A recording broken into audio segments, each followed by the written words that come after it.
All right, good morning, guys. We are live. Happy Good Tuesday. morning. I am joined by the lovely Johnson girls this morning. Abby and I are so excited for our guest, and we are our triple screen here. We're coming to you from Florida, in Virginia, in North Carolina. So we're hitting up all the East Coast followers this morning. So um, Abby and I are really, really excited We because are. We are pumped. we are pumped. And although there is no relation between these beautiful Johnson girls on the screen, this morning we are joined by Kate Johnson, and she is a registered nurse, a wife and mother. Her and her husband Benny are no strangers to. They are household names. They have taken many stages. They are wildly popular in the conservative world, and we're so excited because this beautiful woman, she just lines up with Abby and I's morals and beliefs, and we're like, yes, we're so excited. And because she's also, I like to deem her as this guru in health and nutrition, and she comes up. You've got to follow her on social media. And we're going to dive into this. She posts these incredible like meals and workouts at home. And Abby and I have 13 kids between us, so it's like, wait, what should we do? Like, tell me. So, Kate, welcome. Thank you so much for having me. It's great to be here. I just love both of you so much, and it's really an honor to be joining you today. Kate, I even got out of my pajamas for this, just for you. So I was like, I'm gonna go ahead and get dressed today, since we're having Kate on. So I even made the hotel bed behind me. So I'm really stepping it up here for Kate. So Yes, that's right. Thank you. And your hair looks amazing. I'm like regretting that I didn't comb through mine. I'm really fancy today for you, Kate. Yeah, but Abby's one of those people. She'll roll in and she'll be like, "Oh, I'm still in my pajamas," but yet Abby looks good no matter what. She just No, that's not true. Sometimes I look like hot doo doo on here, but you know what? I show up every week, so it's fine. Well, I think that is the essence of motherhood, right? Is it you just keep showing up and you just do whatever that looks like. Yeah. And so we're going to get into a few things, but so I have to say, before I met Abby, I kind of tooted my own horn when I would meet people. I'm like, you can I can talk to a mom at the park or the grocery store somewhere, no clue who they are. Yet 3 minutes in, I'm talking about my labor and deliveries with them. Do you know what I mean? It's just one of those things. But I'd always kind of feel so, man, oh, I have 5 kids. And they'd be like, "Oh my gosh, really?" And then I'm like, "Yeah, I'm like this warrior, 5 kids." And then I met Abby, and Abby has 8 kids. And yet I'm all high strung and anxious over here. And Abby's just so cool, calm, and collected. Abby can just take on anything and manages her kids great. And so I love big families. And then we just come to find out, totally blew us out of the water, that Kate is one of 11 children. Yeah. That is crazy. So before we get into life present day, you have to take us through that, because we actually do have quite a few big families that follow us. And there's something just feel good about that anymore today. I just love big families. What was that like growing up? Well, I'm the oldest girl, so as moms of big families, you guys know that oldest girls have a significant role in families. I have 3 older brothers. So 3 older brothers than me. I think I was a bit of a relief for my parents, because they always say that they were done after having 3 boys. And I'm like, oh, actually, we got this. We can we can keep going, because girls are definitely. I have one daughter, and she's so chill and sweet and easy. It's so different, I think, with a little girl. But it's just the best. My mom homeschooled us. We grew up having just built-in best friends. We're still best friends, to this day. Our family is really tight knit. it's the best tribe. It's the best community you'll ever have. We all like, I don't even know how many nieces and nephews I have. I think I have like 22, something like that.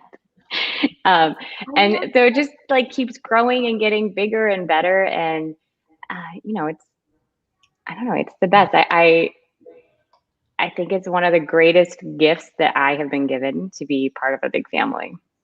Oh, I love that. I grew up as an only child, and I had like a non-traditional upbringing, and I was always lonely. So I remember like praying on my knees, quite a few times as a very little girl. And I'm like, God, just, I want a big family. I want lots of love. I want lots of noise. And he delivered. He keeps delivering. And, Abby's incredible story. And I think at one point, Abby probably thought she was done with Grace, her oldest daughter. And I did, yeah. I only wanted one. Well, I was an only child. So I was like, yeah, I just want one. Like I was an only child. I was actually happy being an only child because I was like an attention hog. So I was like, yeah, like I have my parents' attention all the time, and not surprising to people who know me. And then I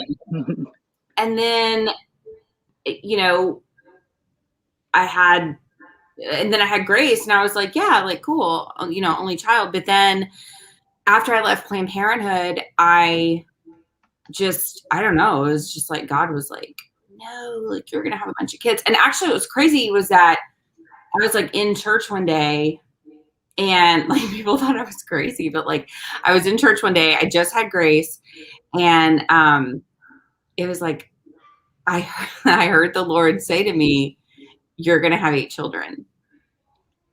And story, really? Yeah, like I heard the Lord say to me, like, you're gonna have 8 children. And I was like, no. No. I can't imagine going from one and being like, wait, you want me to have what? That was Satan in my ear. Like I don't think that was right. That was not the Lord. That was not the Lord. And but like it was so clear. Like it was like, you're gonna have 8 children.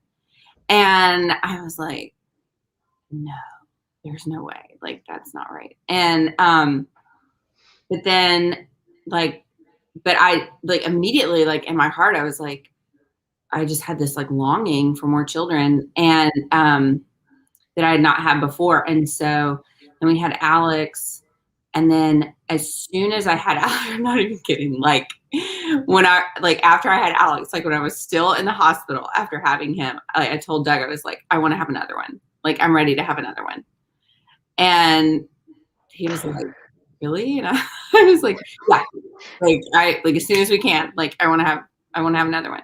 And so like when we went back for my like postpartum checkup, I was already pregnant. And so Doug wow, that one. Yeah. So I literally cannot imagine that. Yeah. And so like I was already pregnant. And so like Luke and Alex are like not even 11 months apart. And so that's intense. Yeah. And then that prepped you for your twin girls later on. Yeah. And so then I had Luke and Alex, and then we got pregnant again with Carter, and Luke are let's see, they are 14 months apart. So I had I had 3 babies in like 3 years. So yeah, and then we adopted Jude 6 months after Carter was born. And so yeah, then we had 4 babies in the house in 3.5 years. And so then we had then I was like, okay, we'll have 1 more. And then we went to Rome, and I was like, I knew it was like my fertile window when we went to Rome. So we were like praying, and it was during Mother Teresa's canonization. And we were like, okay, like everything is holy right now. Like it's going to be a good time, like for us to get pregnant, And we were like in Rome, it's gonna be great, you know? And so, and we were so sure that we bought a baptismal gown in Assisi while we were there. We were so sure that we conceived. And so we really knocked it out of the park. And when we came back, that's when we found out we had twins. And so then we were like, oh, okay, all right. So that's 6 and 7. And then we thought, okay, like one more. And what was weird was that, like, I never felt like I was done. Like, people were like, okay, like, all right, like twins, like you're done, Abby, like, right? Like you're done. And what was weird was that there was like still just this like longing in my heart. Like, I don't think I'm done. And people thought I was nuts. I was like, I don't think I'm done. Like, I don't feel done. And everybody thought I was crazy. And then when I got pregnant again, after the twins, I was pregnant with another set of twins. And so I was like, okay, this is what my body does now. Like, I just have twins. This is what I do. I shoot out too. Like, twins it is, like, every time, you know? Good. Yeah, but then, like, and this was, like, weird to say, but, like, in my heart, I was like, this isn't right. Because, like, God told me that I was going to have 8. And that, like, this would make 9 children. And then during my pregnancy, I actually miscarried one of the twins. And so then I was like, okay, like I am going to have 8 children, but I have like a child in heaven. And so then I was like, okay. And then after I had Fulton, I felt it was weird. Like right after I had him, like I was in the hospital, and after I had him, like I just had this like peace come over me, and I was like, our family's done. Like we're finished. And I didn't have this like longing anymore. I didn't have this like, oh, I gotta have another one. Like, and I was like, okay, that's it. Like we have a saint in heaven, and like we have 8 children on earth, and like we're done. And I just felt like this overwhelming peace come over me, and that was it. Wow, that's amazing. It's crazy, and yeah. And then I got my uterus taken out, and now we're officially done. The baby's not closed. Yeah. The factory is. Wow. And that's amazing. It was funny. We went down to Miami, and I met these guys who apparently don't care if you're married. Because I was like, I'm married, and he's like, okay. And he's like, and I told him I had 8 kids, and he's like, oh, you're a machine. Like, oh, okay. I think he liked that. Yeah, I'm sure. Yeah, he was like, Vanessa, I'm sure. She's good at that. Yeah. I was like, yeah, but still married. Oh my god. It's a very like American thing to think that like big families are great. Like in a lot of other places, they're like almost venerated. You know, when you have a big family, or you're them. He was like, it's something you want. Like that, you know. But like in America, it's like, ew, like get on. Yeah, it's like, what's wrong with you? Yeah. Oh my gosh, that's wild. But that's amazing. Like, what was it like? Like, you're young, so. I mean, I know like when I go to the store and like people look at us, they like look at me like, yeah, don't you know what causes that? You know, like what, I mean, did your mom get a lot of that like when you were growing up? Oh yeah, definitely. And I have a sister who's pregnant with her 6th right now, and she's 27, 27, 28. So she could have, I don't know, who knows how many more. So she gets a ton of that, especially. And it's like, well, your mom had all of these kids, like she didn't teach you anything. My sister's like, this is, God's giving me kids. I'm thankful. I have like a beautiful family of healthy children. Like, what are you talking about? Right. This is a gift. So, I mean, I think everybody, people are always curious about things that they don't understand. And big families are certainly something that like a lot of people just don't understand anymore. And there's not, like, I don't think there's anything wrong with the curiosity, right? It's the kind of, I don't know, it's like the shaming. There's almost like a shaming that people feel entitled to bestow on big families, which is weird. But then at the same time, like, people are very jealous of it. You know, they're like, there's kind of a like, oh, it must have been amazing to grow up with all those siblings. Well, yeah, but like, you have to grow up with all those siblings meant my mom had to have all of those kids, right? So yeah. Yeah. And you know what? I've never met anybody, like I meet people all the time who are like, you know, they'll say, oh, you know, so I have 8 kids, and they're like, oh, wow. And then people will say all the time to me, women will say, I wish I would have had more kids. Like, I've never met a woman who says, I had a lot of kids. I wish I wouldn't have had all those kids. Right.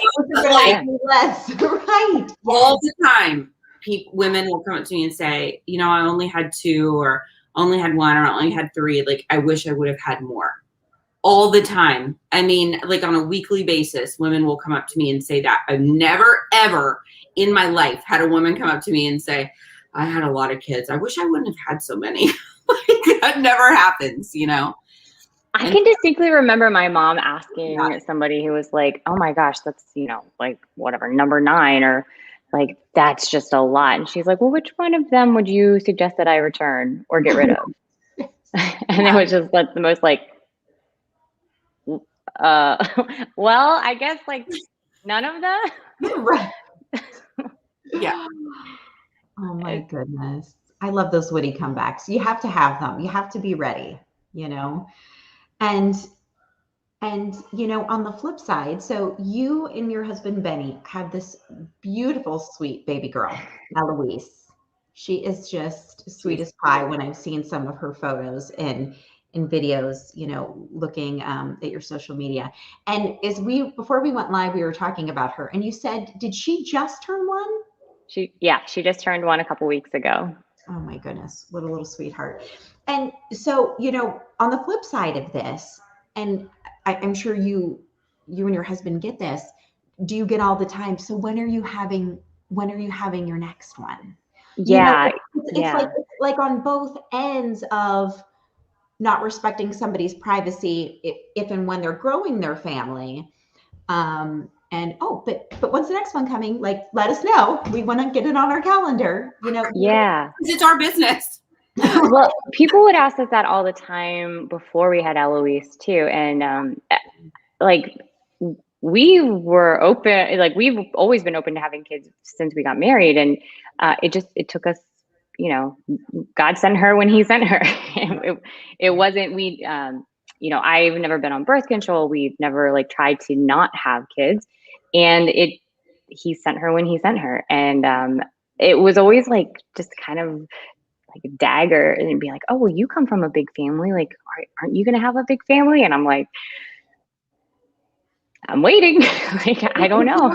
You know, history to know what we're doing, what we're not doing. Right. Like, so whenever God decides that it's time. And then when I did get pregnant, somebody was like, oh, you picked a terrible time to get pregnant. You're going to be like, her birthday's July. They're like, you're going to be pregnant in the middle of the summer. Like, that's terrible. Why would you do that? And I'm like, what? What are you talking? Why would I do that? Yeah, like some of that, I know, like some of the, and like, especially like during my pregnancies, when people would say certain things to me, depending upon the hour or mood swing I was in, would be like, and my husband or kids could tell, like, oh my God, she's going to blow. She's going to say, like, because it's just, what are people thinking? But it happens. These insane comments and questions. Oh my goodness. Yeah. I think I always assume that people are coming from a good place. It's just like, maybe just keep your mouth shut, you know? We just don't. Like, so like, would you want to be asked this? I know. Okay. I know. The funny story about Eloise, like, so when we were at Turning Point, at the Young Women's Leadership Summit. So she was on stage, and okay, so remember when she was like sitting at the podium and she was like messing with the wires or whatever, like for the mics. Okay, so she was sitting there and I was backstage, and it was so funny because to watch the like the audio guys back there, and because they were stressing out. Oh my gosh. She's like with the wires, like the microphone wires and stuff. Yeah. Picking them up and like maybe in the mouth and like sorry, Mosaic. Oh my putting gosh. them over her head and all this, like playing with it. And they're like, oh my gosh, the whole production. I'm definitely kind of a like free range parent. I'm like, just figure it out. Like, go explore. It's cool. If she unplugs the mic, it's fine. Like, it's what, they were just like, they were like, oh, she's so cute. Oh, wait, don't do that. Oh, wait. Oh, no, wait. Oh, gosh. It's so funny. I was like dying. Oh, my gosh. Wow. But like, no, they were not going to like run out there and be like, okay, don't let her do that, Bless them. Oh my gosh. They're such nice people too. The Mosaic team is like there's like just the sweetest people. So and I hope I didn't cause them too much stress. Women on the team. So she would do something really cute and they'd be like, oh, and they'd be like, oh, wait. Have someone on standby. We might be. She's about to knock the podium down. Hold on. I was worried about that actually. Ben was like, she's fine. And I was like, if she pulls this thing down on herself, this is gonna go from cute to bad real fast. She's making her stage debuts already. Oh my gosh. So and she loves it too. Like she knows that she's meant for the stage. She's just like, she goes out waving at everybody. Yeah, she was so cute. How? She was doing it up. It was so cute. Oh, I love it. They were sure that she was gonna be scared by like people clapping and all the noise. No. You loved it. Yeah. I got this. Now, so I know you and your family are always so busy with events like this, but you also, and I'm not sure how recent it is, but you just somewhat recently had a move. You guys just moved to Florida, right? Yeah, it's like 3 weeks ago. Oh, so it is. Okay. It is very recent. Yeah, really recent. We moved here the middle of July, and then like the Turning Point SAS event was actually just up the street in Tampa the next weekend after we moved. So we've been like in recovery mode for the last couple of weeks, just trying to the house, you can probably hear, sounds echoey because I still don't really have any furniture. Like we're just trying to get moved in still. But yeah, we lived in DC for I was there for like 15 years. I went to college in Arlington, Virginia. So I moved there when I was like 18, 19. I'm 33, so I think it's like 15 years. And Ben was there for like 12 years. So very much like leaving home where we spent our adult lives. But so what prompted the move? Eloise, really, like we, just kind of looking around and realizing this is not where we want to raise her. We don't want this to be the environment she's raised in. We loved our neighborhood. Like the people in our neighborhood were great, but the environment overall is just not what we wanted for her. And Florida had a lot of benefits to it, but as much as anything, it's just like a really warm place, like nice place. People are so friendly and kind here, and that was such a shift from DC. So yeah, it's the South. Abby's been a Texan. I lived in Pennsylvania for the majority of my life. I've been in North Carolina for 3 years now, and I'm telling you, Southern hospitality, it's a legit thing. Like the Southerners, I just know how to do it. That's so true. And it's like a contended issue if Florida is the South. But I think at least where we are, it feels very Southern. So right. Good. Well, and I think right now, all three of our states, Texas, North Carolina, and Florida, I think they're three of the most popular states that people are moving to or want to be in, to be quite honest. Well, and you guys have a great governor. So yes, I was going to say, I mean, just a lot of people are going there truly due to the governor and what the state is not enforcing and all about, and the freedoms and so forth. Yeah. That was definitely a big part of our consideration. And it's, you don't want to like make a life change based on one person, but it was like watching Florida embrace it, like watching Floridians be like all about liberty and freedom and like their own ability to make decisions for themselves and their families.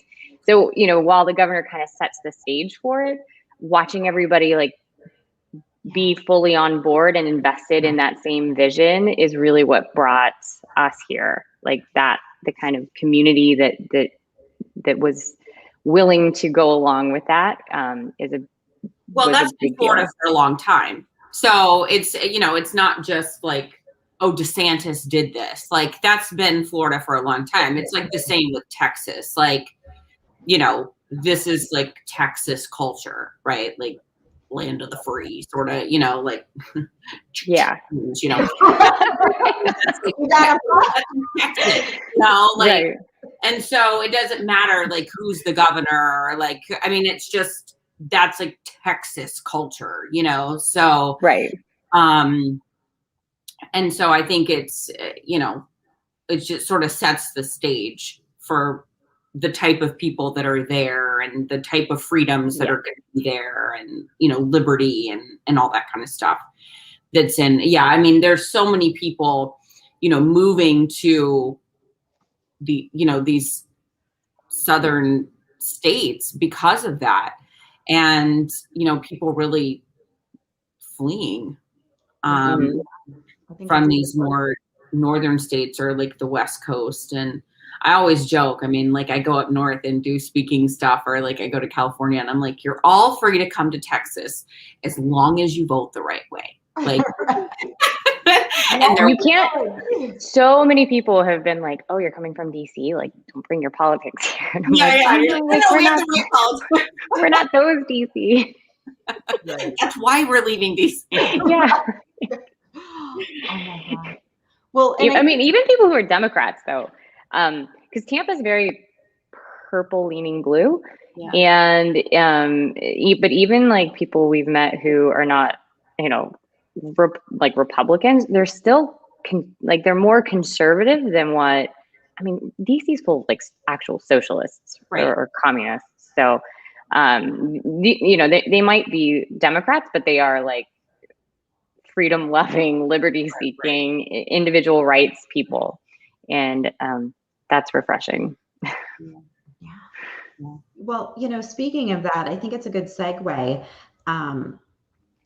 What are your thoughts? Like, what is it like? When I watched some clips of you and your husband when you were on stage together and speaking, and what's it like to be side by side, doing that political advocacy and just preaching about your beliefs, and because it's not just political, it's about your morals and it's about your beliefs. And I love how, even when they had you on stage and you guys were taking questions from the audience, your politics, or I should say, well, I guess it goes both ways.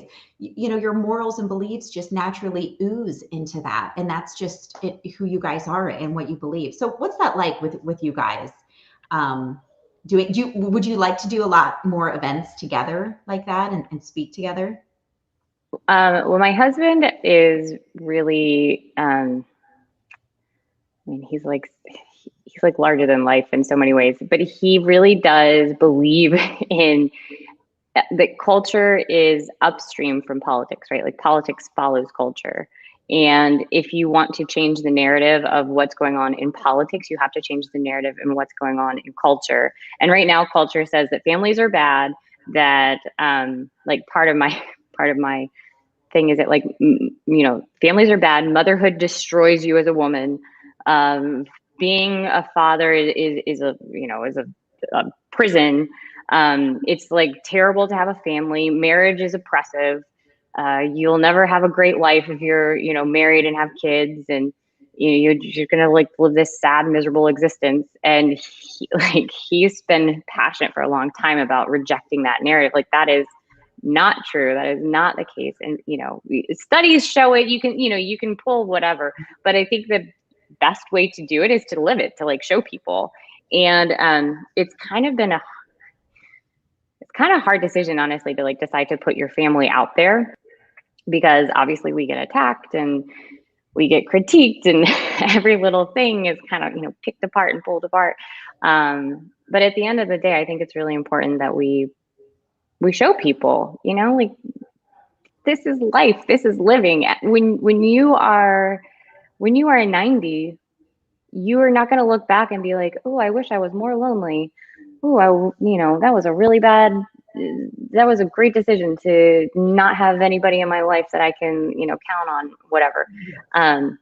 You're going to wish that you had more of that. So that's where we're going with it. And, we just kind of keep walking through the doors that God's opening for us in that arena, in that way. So, we'll see where it goes, but I think, live boldly. The righteous are bold as lions. So we have nothing to be scared of. People can say what they're going to say and do, whatever. But our heart is to show people that, especially younger people, like, there is not just freedom in living a traditional kind of lifestyle.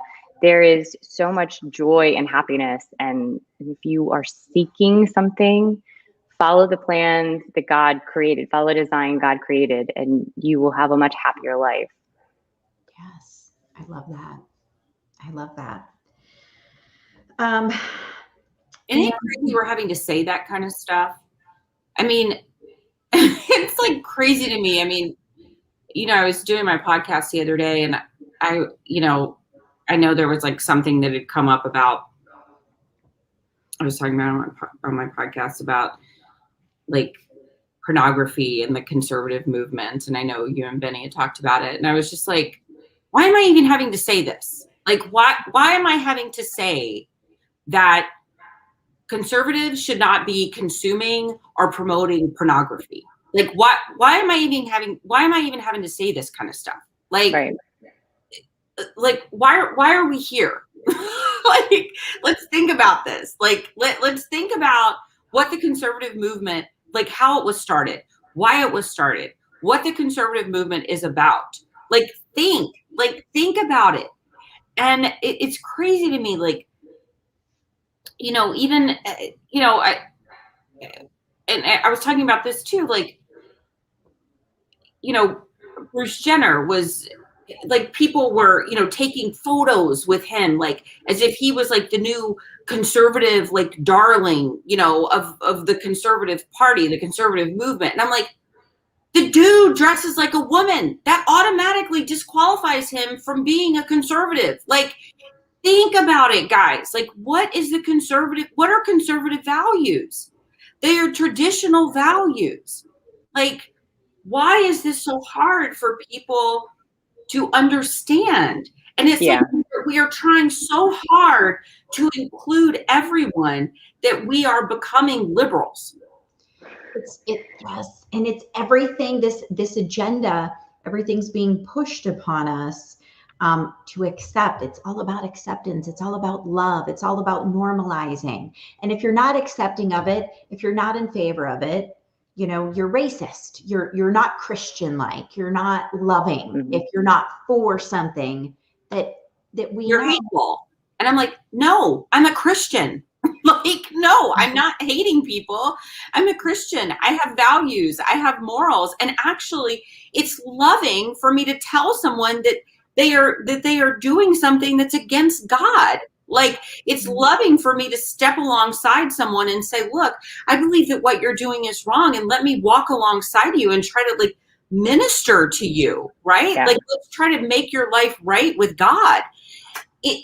I just don't understand, like, why we're even having to say some of the things that we're saying in the conservative movement today. And that's what's like really frustrating for me.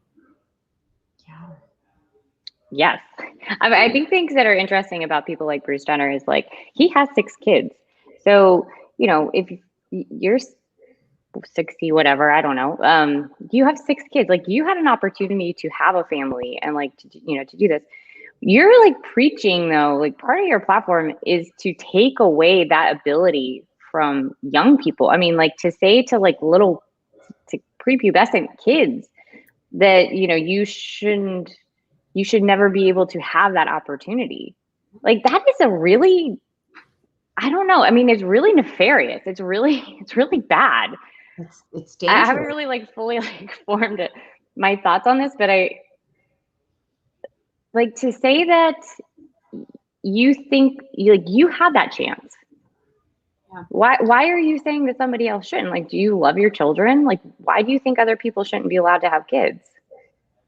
I don't know. It's just an interesting thing. Like, and I actually, I was like thinking, I was talking to my husband about this, and like, Brittany, you're so right. Like, Brittany commented, like, this is why Jesus causes people to be different from the norm. Like, we are called to be different as Christians. We're not called to be the same. We're not called to be of the world. And, I was thinking the other day, I was thinking about, I was like on a rant in the car with my husband. He's probably like, but I was like on a rant the other day. So I have this friend named Katie Faust, who's amazing. We need to have her on one morning, Reagan. She has this organization called Them Before Us. And she actually just had a book come out called Them Before Us. And it's all about like putting our children before us, right? And I was like talking to Doug about this, and because I was talking about her book and all this, and I was saying, and I was actually talking about, I don't know if you know this, but remember the story about Elizabeth Smart? Mhm. Story? I mean, she was like kidnapped from her bedroom, Yeah. and she was like, forced to live with those weirdos for like 9 months or whatever. Okay, so did you know that her dad came out as a homosexual? No. Yeah. Okay. Weren't they like Mormons or? Yes. Okay. They were like Mormons. They've been married for like a gazillion years. They have like 6 children. Okay. And devastated their family. I mean, absolutely devastated their family. He comes out as gay. The man's old. Okay. I mean, he's old. Comes out as gay. Yeah, he's got to be in his 60s. At least. And comes out as gay, devastates their family, devastates his wife, of course, files for divorce. And I was telling Doug, why would you do that? Like, why would you ruin your family? At any point. But like for your own sexual pleasure, you would ruin your family? You would, like, you know what? Maybe retire that thing, okay? Like, you're in your 60s or 70s. Just retire it, okay? It's not worth it.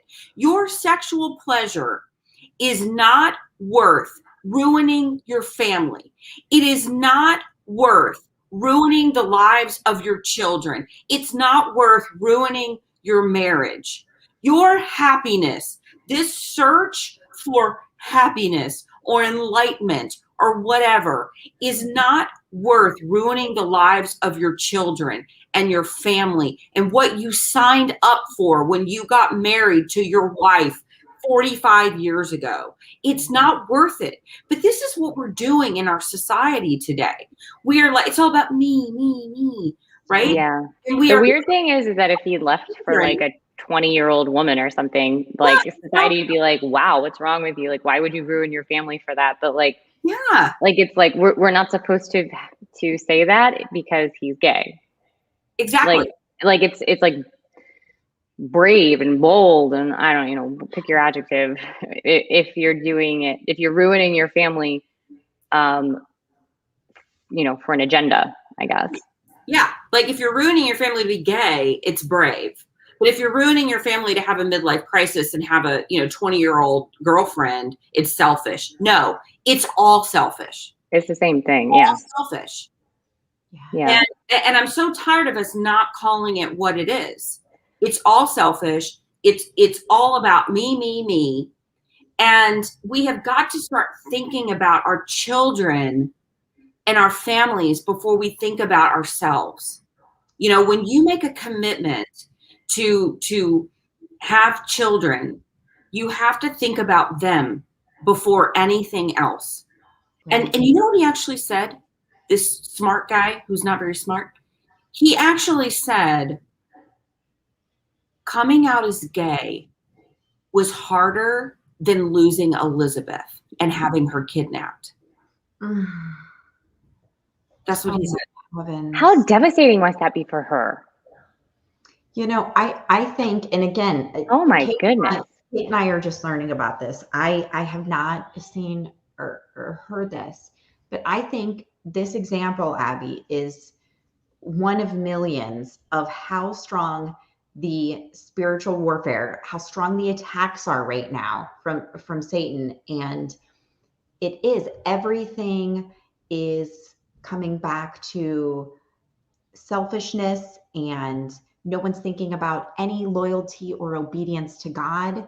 Which if you put that at your forefront, that's why they say if you put God first, your marriage, your parenting, your work, everything else lines up as it should be. Right.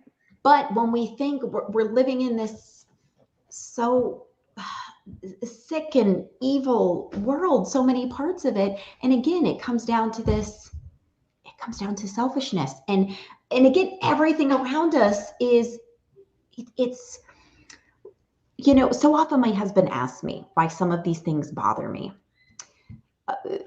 And I'm like, I'm going to be 38. I feel so rooted in Christ, and I feel so blessed to already know that I feel like I can't be wavered at this point.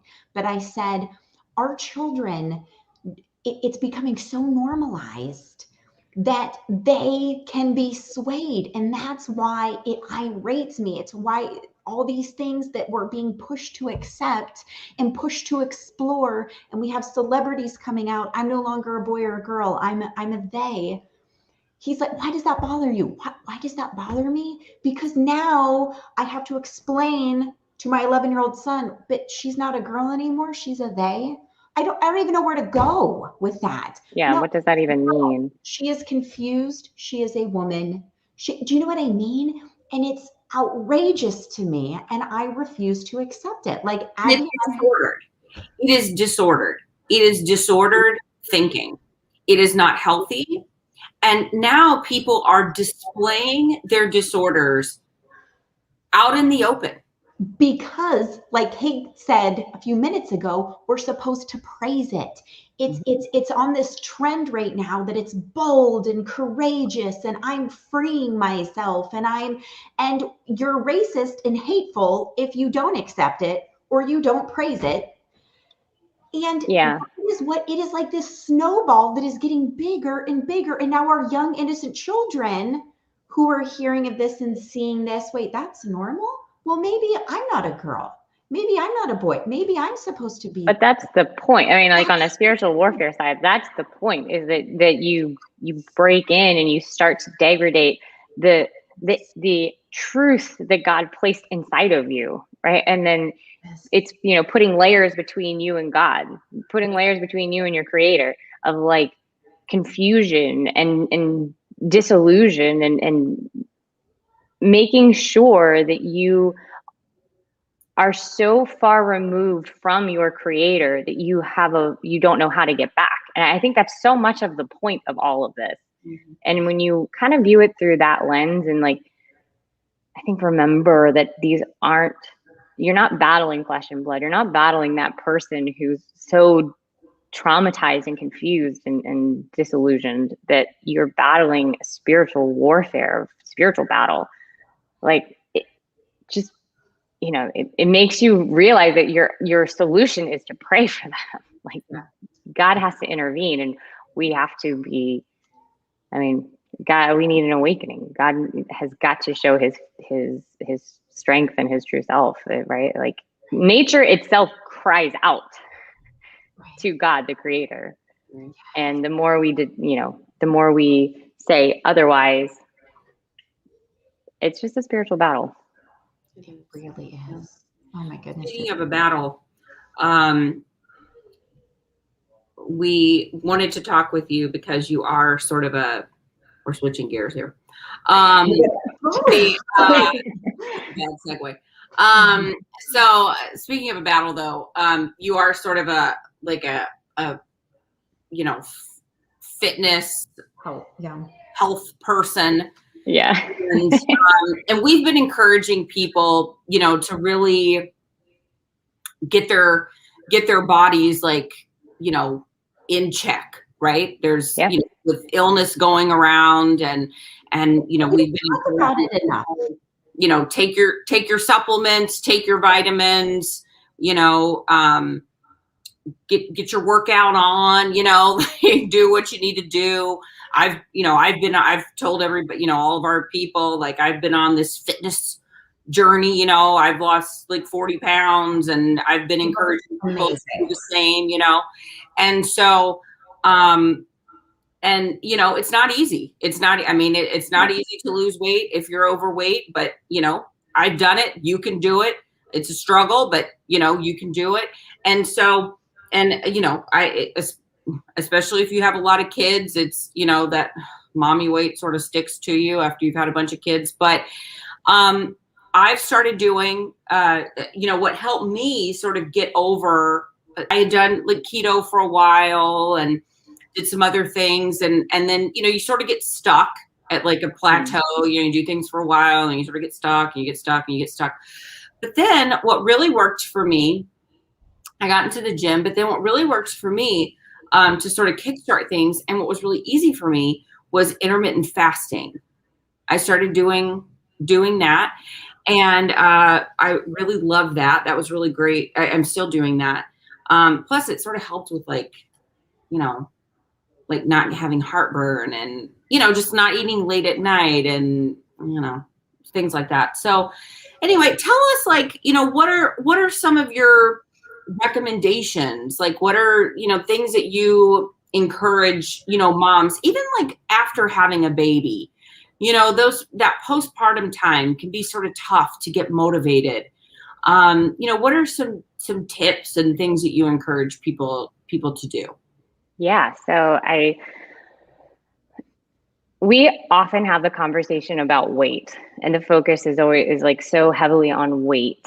Like, what does the scale say? But we very rarely have a conversation about lifestyle. And what you're describing is lifestyle changes. Like, why did you lose weight? Not because of a diet, but because you changed your lifestyle. Right. And when you realize that weight is just a byproduct of lifestyle, like weight becomes a whole lot less significant.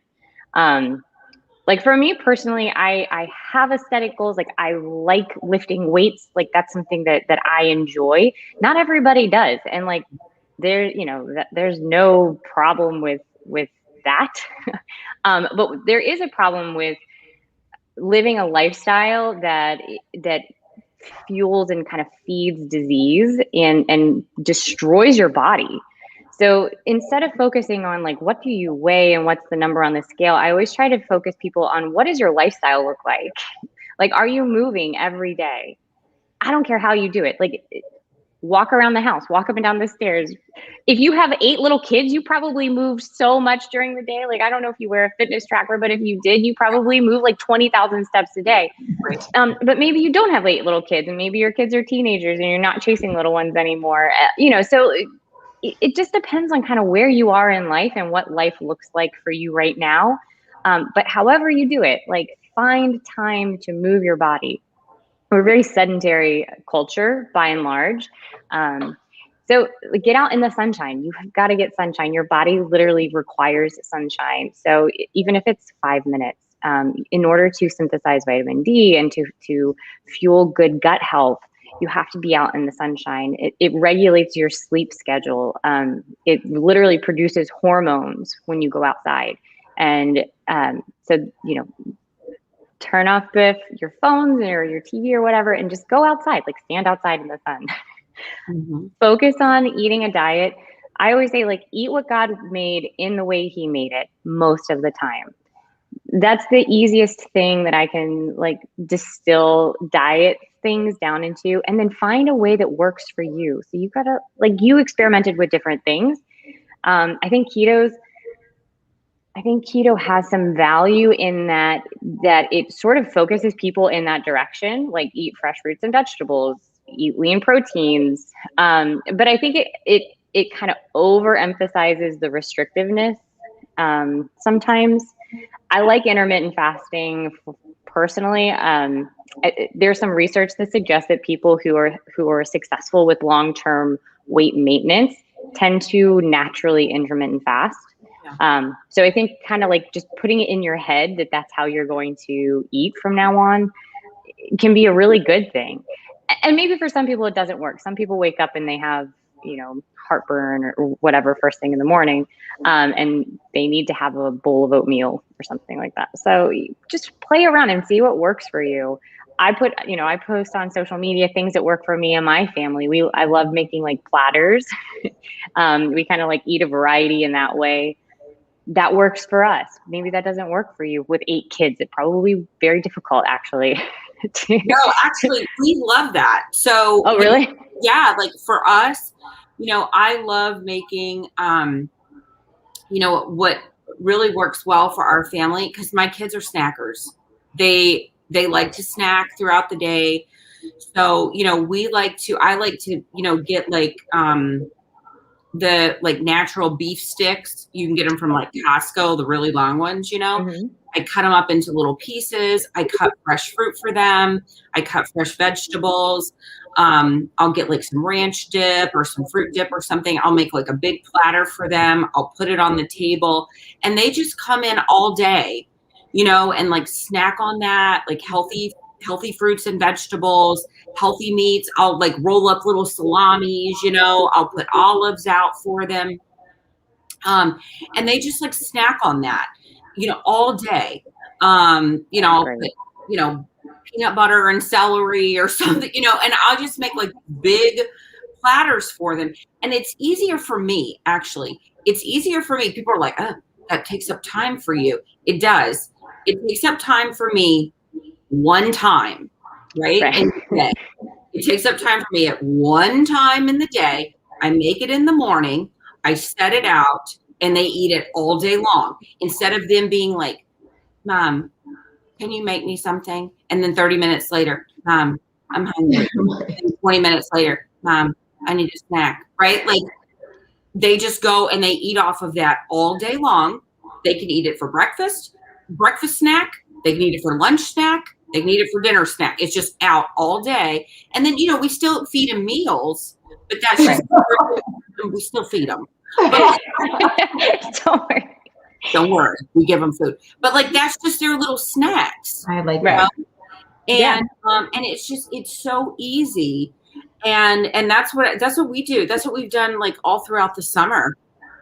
And it's been so easy for them. And and I mean, like I'm with you. Like we had to find something.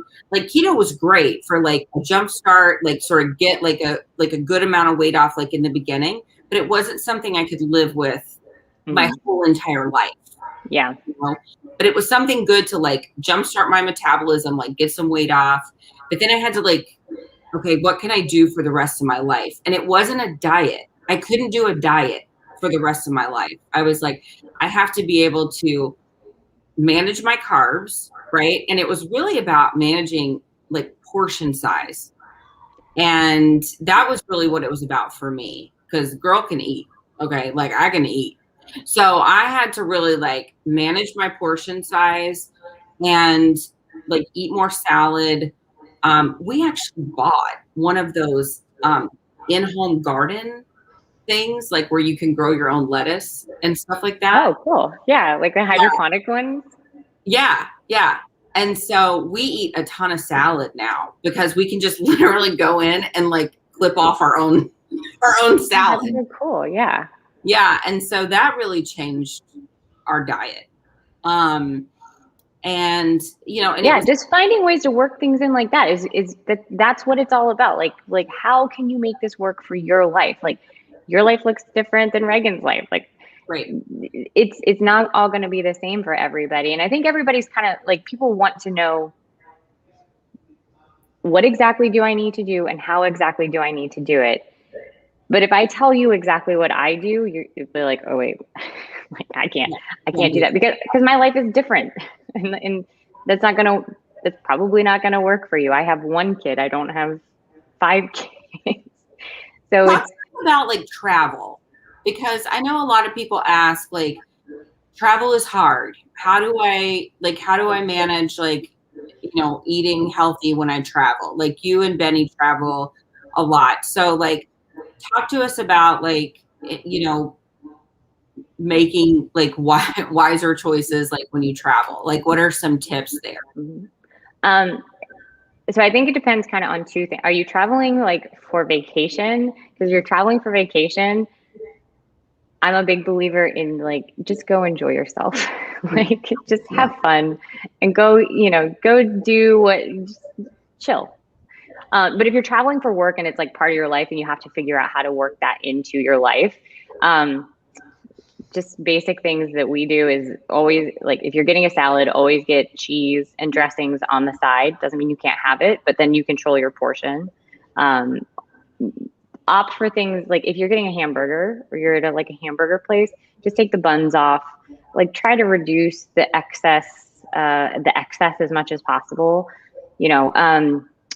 We sometimes I'll travel with food if I'm not sure where I'm going or what I'm going to be doing. Like, if I'm going to be in the airport for a layover or something, I'll like throw hard-boiled eggs into a bag, pack some Kind bars or whatever, like things that I know are good options for me. Throw a couple yogurts in, that Eloise can eat.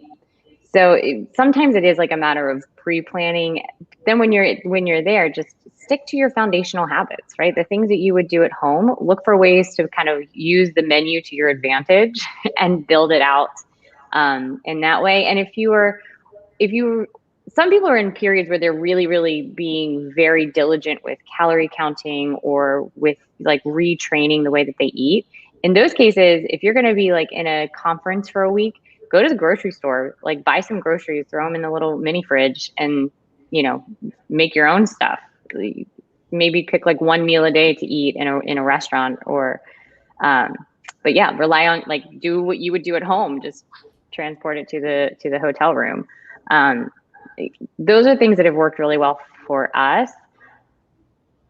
It's definitely harder when you're kind of out in the real world in a free form place, especially if you're doing like business dinners and things like that. But you can kind of just stick to those basic rules of like cheese and dressing.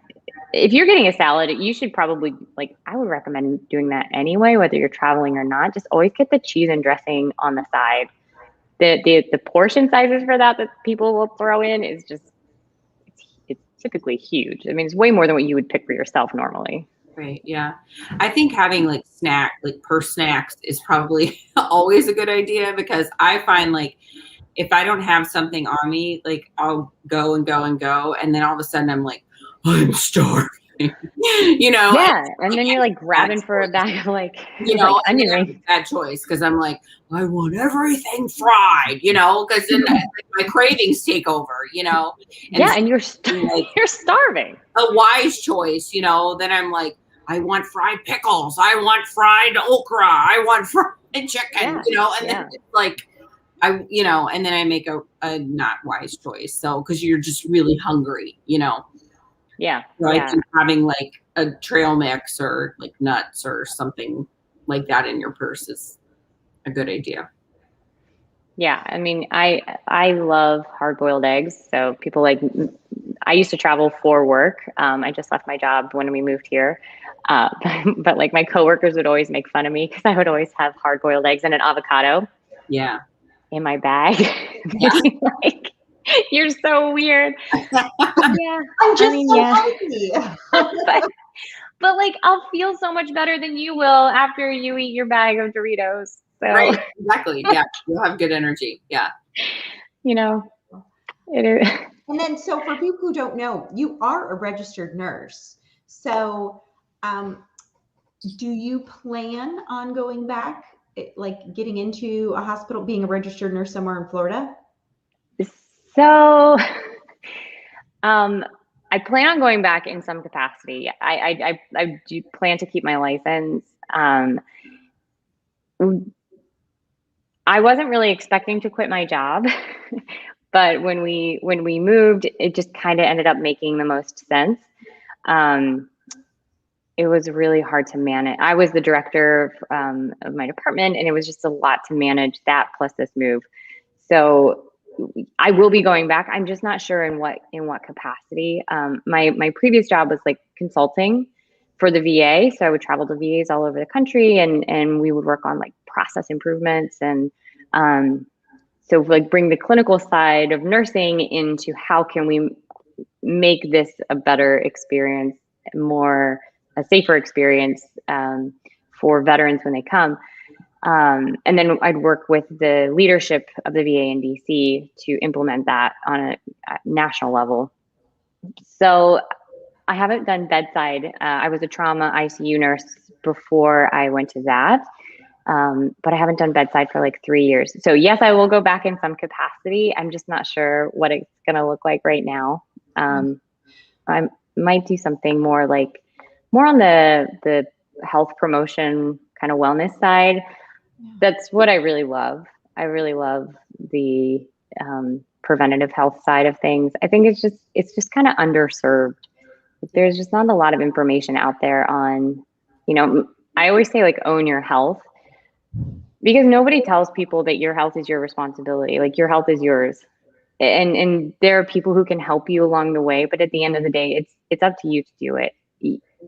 And people just don't get told that. And I think if they were, they like when people are told that, they're like, oh wow, yeah, that sounds right. Like I have doctors who can help support me, but like it's my job. Mm-hmm. And I've found a lot of joy in kind of promoting that message and helping people understand that. And I think and it's such a beautiful way to close, and you just hit the nail on the head. When we talk about the lifestyle and the preventative, like, gosh, the majority of people wait until there's trauma, wait until there's the major illness. And then it's like, okay, give me the medicine, give me like, what do I need to do?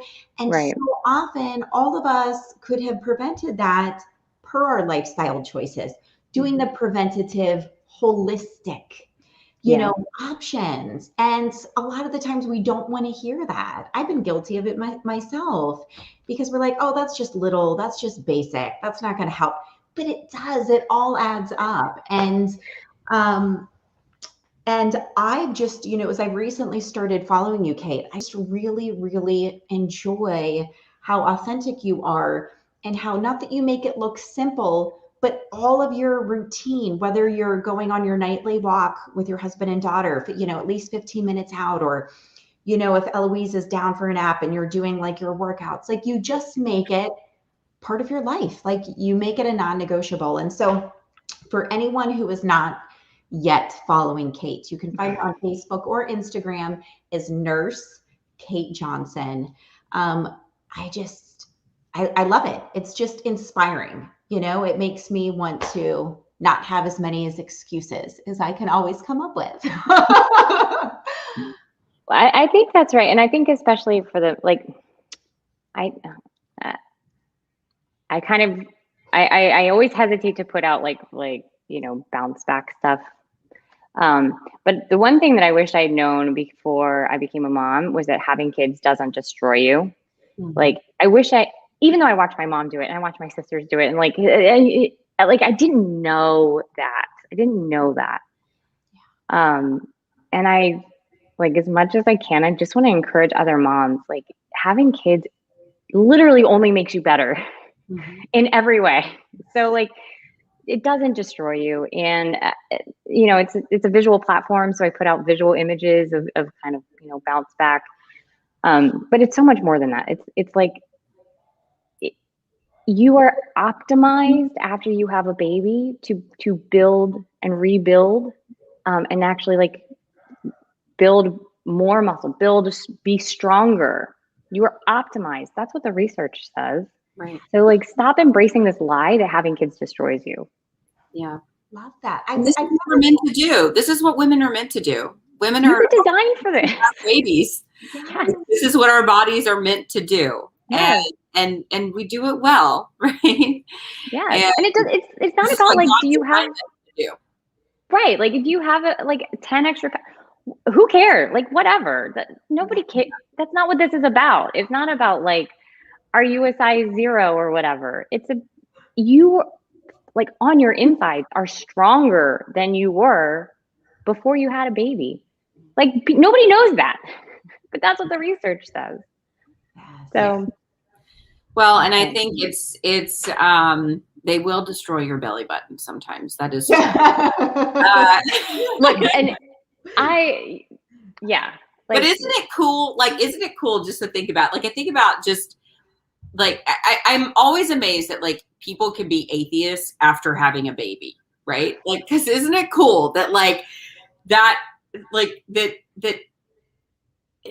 just the function of the belly button, right?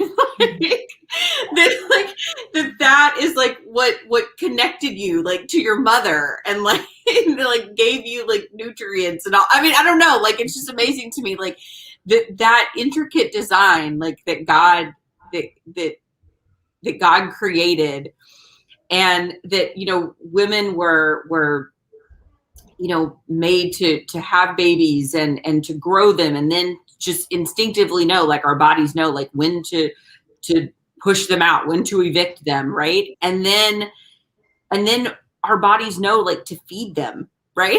Like I mean, your body knew to grow an entire organ.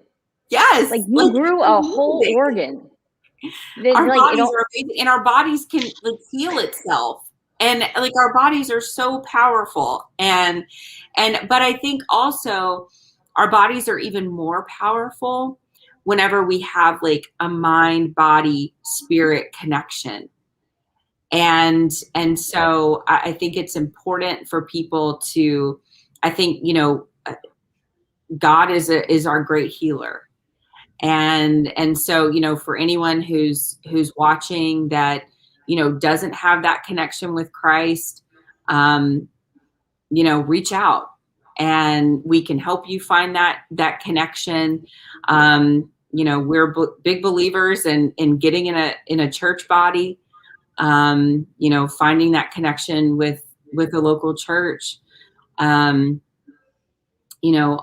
things are, I think that our bodies sort of break if we don't have that triple connection, and we don't work as optimally as we can if our mind, body, and spirit aren't working together, sort of that triple bond. And so, we want you to know the love of Christ. And if you don't have that knowledge, we want you to know what that is. And so always feel free to reach out and follow Kate. She can give you great tips for getting your body in shape and nutritional tips, and take time to rest. Take time to rest your body. Take time to, you don't always have to be go, go, go. Even the Lord took time to rest, and you need to take time to rest for sure. Yeah. Oh, wonderful. Kate, thank you so much for joining us. Again, everybody can find her, Nurse Kate Johnson. Look her up.